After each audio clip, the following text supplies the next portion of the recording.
Friends, welcome to அக்மா channel. நீங்கள் என்ன செய்ய போகிறோம்னு பார்த்தீங்கன்னா மட்டன் எலும்பு குழம்பு தான் செய்ய போகிறோம். அதுக்கு வந்து நான் 1.5 கிலோ மட்டன் எடுத்துகிட்டு வந்து வச்சுருக்கேன். ஒரு வெங்காயம் வந்து ஒரு 2 வெங்காயம் வெட்டி வச்சுருக்கேன்.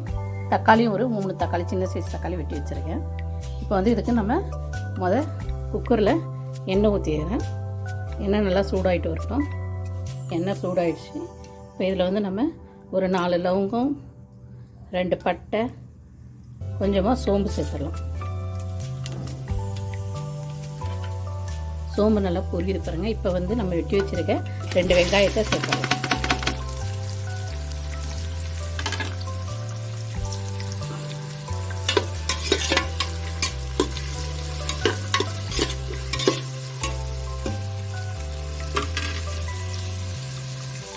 வெங்காயம் வந்து நல்லா பொன்னிறமாக வதங்கி வரட்டும்.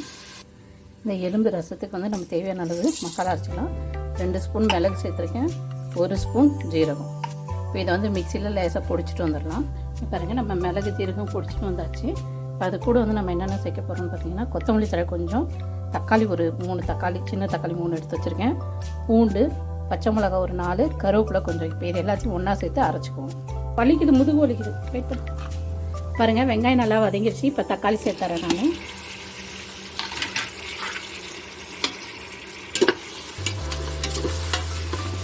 இந்த தக்காளி நல்லா மசாலாவும் நல்லா நைஸாக அரைக்கக்கூடாது, கொஞ்சம் குருணையாக அரைச்சிட்டு வந்துடணும். இதை அரைச்சிட்டு வந்துட்டேன் நான்.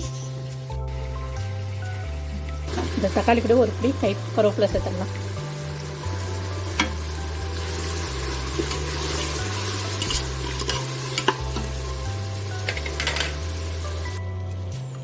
பாருங்கள், வெங்காயம் தக்காளி வதங்கிடுச்சு. இப்போ இதில் வந்து 1 ஸ்பூன் அளவுக்கு இஞ்சி பூண்டு பேஸ்ட்டை சேர்த்துடலாம். நான் ஒரு 1.5 ஸ்பூன் சேர்த்துக்கிறேன் இஞ்சி பூண்டு பேஸ்ட்டு.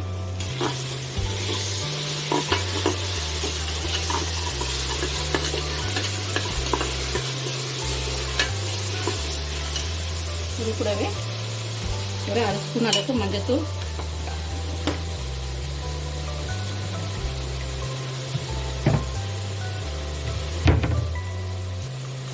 இது வந்து வீட்டு குழம்பு மிளகாய் தூள் ஒரு 3 ஸ்பூன் சேர்க்க.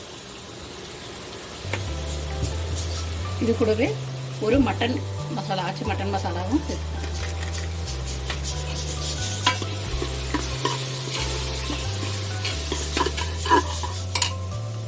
இது கூடவே நம்ம அரைச்சி வச்ச இந்த மசாலாவையும் சேர்த்துலாம்.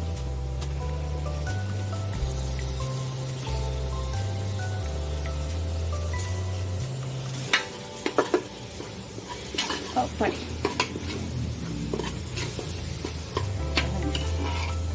இப்போ இது கூட பாருங்க. இப்போ இது வந்து நம்ம மட்டனை இதெல்லாம் சேர்த்துடலாம்.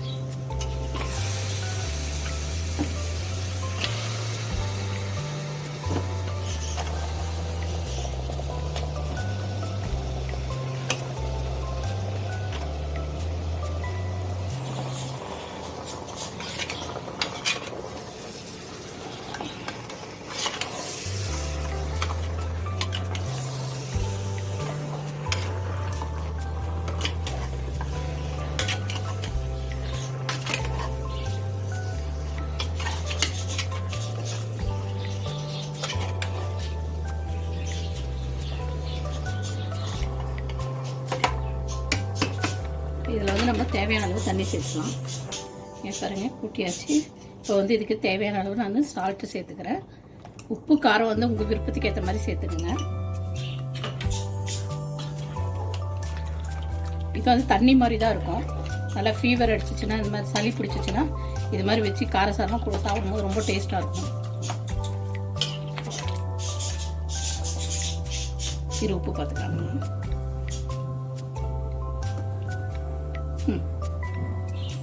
இப்போ இதில் புளி சேர்த்தலாம், புளி தண்ணி.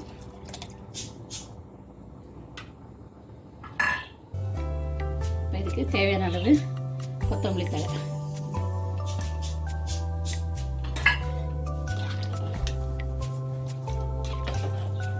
இப்போ இதை நம்ம ஒரு 4-5 விசில் வச்சு எடுத்துக்கலாம்.